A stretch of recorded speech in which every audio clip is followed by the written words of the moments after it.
45 வயது உட்பட்டவர்கள் மட்டும்தான் பூத் கமிட்டியில் இருக்க வேண்டும் என்ற உள்ளே அவர் பிரகடனப்படுத்தினார்.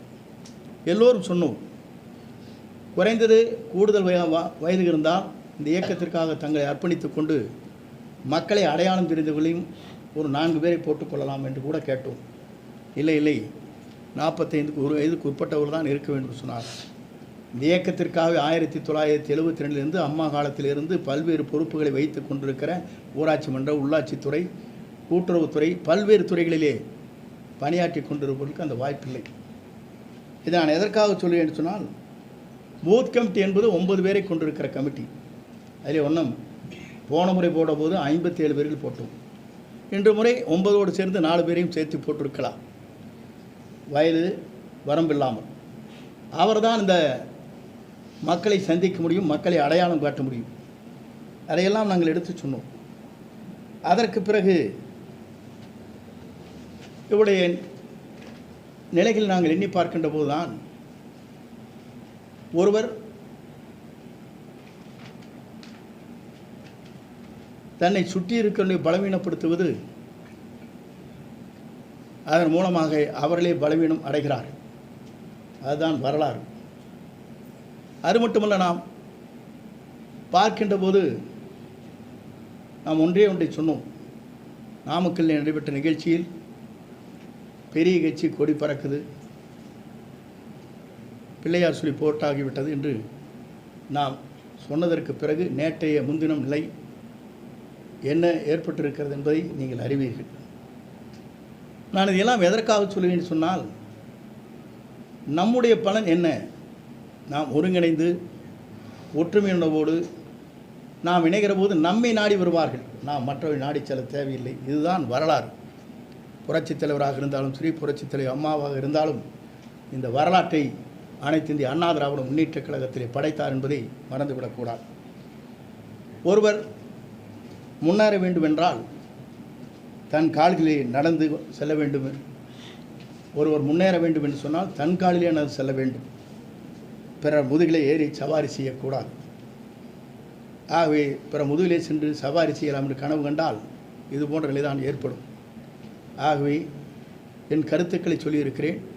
கேள்வி கேட்க வேண்டும் என்று சொன்னால் நீங்கள் கேள்விகள் கேட்கலாம். கழகத்தை பொறுத்தவரையும் என்னை பி டீம் என்று சொன்னார். சொல்வதற்கே தகுதி இல்லை. நான் யாரையும் விமர்சனம் செய்வதில்லை, உங்களுக்கு எல்லாம் தெரியும். பத்திரிகை பல ஆண்டு காலமாக நீங்கள் பார்த்திருக்கக்கூடும். எந்த கட்சியாக இருந்தாலும், தனி மனிதனாக இருந்தாலும், என்னை பொறுத்தவரையிலும் கடுமையான விமர்சனத்தை நான் என்றைக்கும் செய்ததில்லை என்பதை நீங்கள் அறிவீர்கள். இவர் இந்த இயக்கம் சரியாக இருக்க வேண்டும் என்று நினைத்திருந்தால், சட்டமன்றத்தில் 42 நாட்கள் நடைபெறுகிற சட்டமன்றத்தில் அவருக்கு பின்னாலே நான் அமர்ந்து கொண்டிருக்கிறேன். ஒரு வார்த்தை திரும்பி என்ன குறை இருக்கிறது வாருங்கள் என்று அழைக்கப்படவில்லை. அது மட்டுமல்ல, இங்கே மேட்டுப்பாளையத்தில் முதல் கூட்டம் நடைபெறுகிற போதே இந்த வழியாக சென்று வரவேற்பையும் தந்தார்கள். அன்றைக்கும் அழைக்கப்படவில்லை. இதையெல்லாம் எதற்காக நினைவூட்டுகிறேன் என்று சொன்னால், இந்த இயக்கம் வலிமையாக இருக்க வேண்டும் என்று சொன்னால் கருத்துக்கள் பரிமாறுவது என்பது ஜனநாயக உரிமை. அந்த ஜனநாயக உரிமையை இன்று இவர்களால் இடர்படுகிறது என்று சொன்னால் எவ்வளவு வேதனை அளிக்கக்கூடிய ஒன்றாக இருக்கிறது என்பதை நான் இந்த நேரத்தை சுட்டிக்காட்ட விரும்புகிறேன். அதை வருகின்றிருக்கிற பத்திரிகை நண்பர்களை பொறுத்தவரையிலும், என்னை பொறுத்தவரையிலும் இந்த இயக்கம் வலிமையாக இருக்க வேண்டும் என்பதுதான். இன்றைக்கி 14 பேர் நீக்கியிருக்காங்க. இன்றைக்கி 500-1000 பேர் வந்திருக்காங்க. எல்லாம் பட்டி பேரை போட்டிங்கன்னா வந்துடும், அதுவும் வந்துடும் நாளைக்கு. இப்படியே நீக்கி கொண்டிருந்தால் என்ன நிலை ஏற்படும்? எல்லாரும் நிர்வாகி தான் வந்திருக்கலாம், வெளியிருக்காங்க. அப்படி வருகிற போது நாளொரு மேனியும் பொழுதுமாக முழுநவு தேய்ந்து போய் அமாவாசை ஆகிவிடும். ஒரு இயக்கத்தை காக்க வேண்டும் என்று சொன்னால், ஒருவர் குரல் கொடுக்கிறார் என்று சொன்னால் அதற்கு என்ன காரணம் என்று பல நிர்வாகிகளை வைத்து பேசியிருக்க வேண்டும். அதையும் செய்யவில்லை. தானும் அதற்கு குரல் கொடுக்கவில்லை. ஆனால் இன்றைக்கு முக்குளத்தோருடைய தேவர் திருமகனாருடைய அந்த விழாவுக்கு சென்றபோது அங்கே தான் எல்லோரையும் சந்திக்க முடியும் என்ற நோக்கத்தோடு தான் சென்றேன். நான் முதல்ல சொன்னேன், நான் யாரையும் பார்க்கல, டிடிவி பார்த்தீங்களா, ஓபிஎஸ் பார்த்தீங்கன்னா இல்லைன்னு சொன்னேன். இல்லை பார்த்தார். நாங்கள் இவங்கள தான் நான் ஹோம் மினிஸ்டர் பார்த்தேன்னு சொன்னேன். அவர் எங்கேயா போய் பார்க்குறாரு? நிதியமைச்சர் எங்கே போய் பார்க்குறாங்க? இங்கே நிர்மலா பெரியசாமி கூட பார்க்க முடியாது இவரால், அவர் எங்கே போய் பார்க்குறாங்க? எதற்காக சொல்லின்னு சொன்னால், அழைத்தார்கள், சென்றேன், பார்த்தேன் என்று சொன்னாலும் கூட இல்லை என்று சொன்னார்கள். பார்க்கவே இல்லை என்று சொன்னாலும் பார்த்தார் என்று சொன்னார்கள். இதுதான் அவர்களுக்கும் இருக்கிற முரண்பாடு என்பதை நான் தெரிவித்துக் கொள்கிறேன். அதோடு மட்டுமல்ல, இன்றைக்கு இவர் ஆட்சியை நடத்தவில்லை, இவர் கட்சியை நடத்தவில்லை, காட்டிலும் இவர் மகன், இவருடைய மாப்பிள்ளை, இவருடைய மருமகன், இவருடைய அக்கா மகன் தான் இன்றைக்கு பல்வேறு கருத்துக்களை சொல்லி உங்களுக்கு தெரியும். கால் உழுகிறது, போகிறது, நாளைக்கு பதவி எடுத்துன்னு சொன்னால் அவங்க போய் நேசிக்கிறது, இதெல்லாம் உங்களுக்கு தெரியாத ஒன்றும் இல்லை. நான் சொல்லவே வேண்டியதில்லை. பத்திரிகை நண்பர்கள் எல்லோரும் நாள்தோறும் பார்த்து கொண்டிருக்கிறீர்கள். இந்த நிலை நீடித்து கொண்டிருக்கிறது. அப்படி என்றால் அந்த இயக்கத்திற்காக தியாகம் செய்தவர்கள், இந்த இயக்கமே உயிரென்று நேசித்தவர்கள், சாதாரண இந்த இயக்கத்தை பற்றி தெரியாத இடத்தில் சென்று மண்டியிட வேண்டிய காலம் இன்றைக்கு உருவாக்கப்பட்டிருக்கிறது என்பதை நான் இந்த நேரத்தில் தெரிவித்துக் கொள்கிறேன். நன்றி, வணக்கம். அன்றைக்கு சொல்லியிருந்தேன், அன்றைக்கி நீக்கியிருப்பாங்க. சரி, அப்படி என்றால் ஓபிஎஸ் வந்து உங்களுடைய தலைமை அலுவலகத்தை அடிச்சு உடைக்கிறாரு, பொதுக்குழுல அவர் நீக்கப்படுறாரு. அதுக்கப்புறம் நீங்களே தான் வெளியில வந்து செய்தியாளர் சந்திப்பில் என்ன சொல்றீங்கன்னா, அவர் செய்தது தவறு அப்படின்னு நீங்க சொல்றீங்க. ஆனா இப்ப அவர் செய்தது தவறு இல்லை அப்படின்னு சொல்றீங்க. இல்லை, நான் அதற்குள்ளே போக விரும்பவில்லை. இல்லை, அவர் ஒன்று நான் சொல்லி நீங்கள் சொன்ன கேள்வி பதில் சொல்ல கொடுங்க ப்ளீஸ். நீங்கள் கேட்குறீங்களா எனக்கு தெரியுங்க. தயவுசெய்து ஒரு நிமிஷம் ஒவ்வொருத்தரை கேளுங்க, உணர்ச்சி வசப்படாதீங்க. நான் அந்த பொறுமையை சொல்லிட்டேன். இவர் கேட்ட கேள்வி எந்த அன்னைக்கு நான் சொன்னேன்? அவர் உள்ள பொதுக்குழு நான் சொல்லியிருக்கேன்னா? இல்லை, நான் சொல்லவே இல்லை, எப்பவுமே சொல்ல. நீ முதல்ல இருங்க, நீங்கள் வந்து இருங்க, நீங்கள் ஏதோ டேப்படுத்து சொல்லக்கூடாது. நான் எந்த கருத்தையும் வந்திருக்கு பரிமாறவில்லை அன்றைய நிலை, புரியுதுங்களா? இல்லை நீங்கள் சொல்லுவீங்க.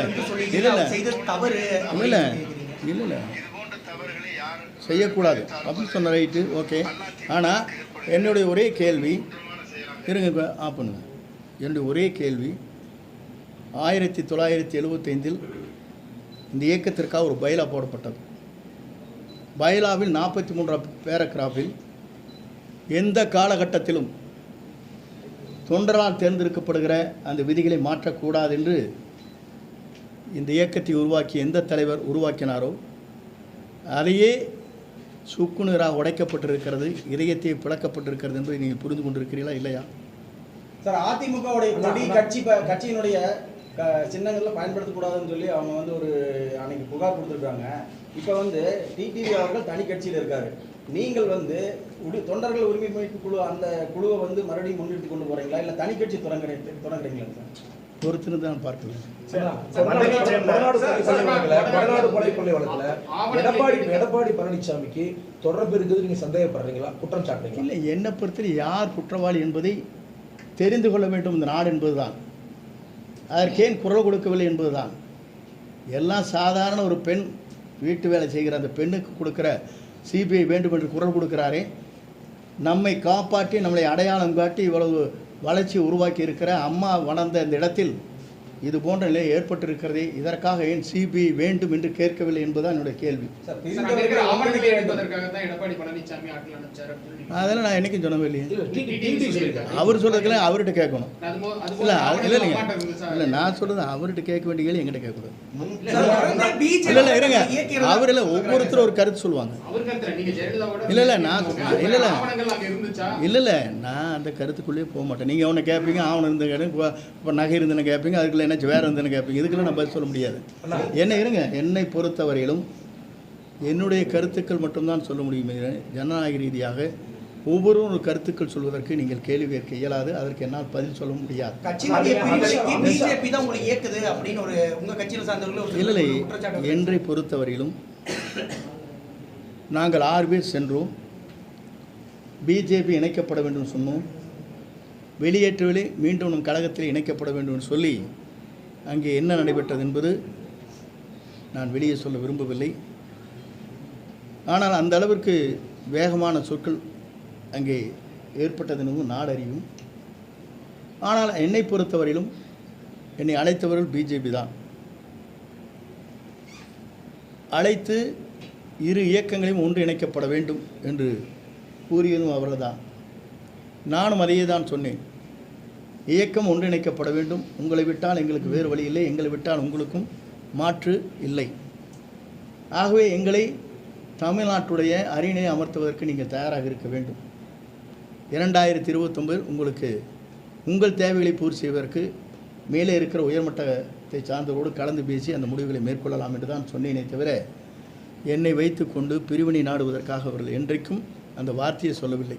சார், முதல்வர் வேட்பாளராக வந்து எடப்பாடி பழனிசாமி தவிர வேற யாரு வேணா நாங்க இருந்தா ஏத்துக்கிறோம் சொல்லி டிடிவி அவர்கள் வந்து ஒவ்வொரு அதே நான் சொல்றேனுங்களே, நான் அவரெல்லாம் சொல்றதுக்கெல்லாம் எனக்கு கருத்து கேட்காதீங்க. என்னுடைய கருத்தை மட்டும் கேளுங்கள். எல்லாம் ஒருங்கிணைவே நான் நினைக்கிறேன். சில டிஸ்கஸ் பண்ணலாம். பிரிந்தவர் ஒன்று கூடுவது இல்லையா? இப்போ ஒரு வீட்டில் அடிதடி நடத்தி சண்டை போட்டு அவங்களும் ஒட்டுக்கு சேரது இல்லையா? இது ஒவ்வொருடைய கருத்துக்கள். அந்த கருத்துக்கள் நீங்க கேட்க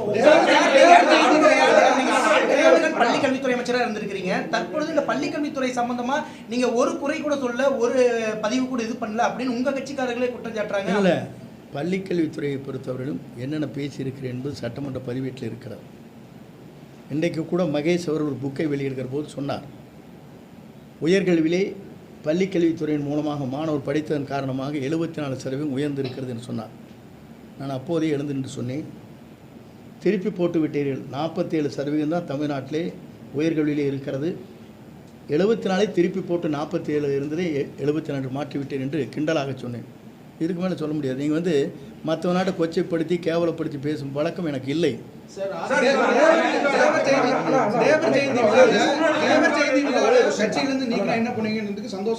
இல்லை அதுக்கு இல்லைங்க, அன்னைக்கு சும்மா ஒரு செகண்ட் சொன்னதில் வச்சுட்டு கேட்டுக்கூடாது. நீங்கள் தயவு செஞ்சு நீங்கள் நல்லா கேட்பேன்னு எனக்கு தெரியும். தயவு செஞ்சு இருங்க, நான் சொல்லிடுறேன். அதுக்கு பிறகு மனம் வேதனை அடைகிறேன். கேட்டாங்களே 5-6 பேர் வந்து சும்மா வர கேட்டதுலேயும் சொல்லிட்டு இருக்கக்கூடாது. அவங்க 2 போட்டாலும் அதை சொல்லிட்டு இருக்கக்கூடாது. மன வேதனை அடைகிறேன், வருத்தப்படுகிறேன். இதுபோன்ற நிகழ்வு என்பது என் வாழ்வில் இதுபோன்ற நிகழ்வு ஏற்பட்டிருப்பது என்பது என்னால் வேதனை அளித்து கொண்டே இருக்கிறது என்று சொன்னேன். அதற்கு பிறகு இரவு முழுவதும் நான் தூங்கவில்லை என்று சொன்னேன். அதெல்லாம் கேளுங்களேன். இல்லை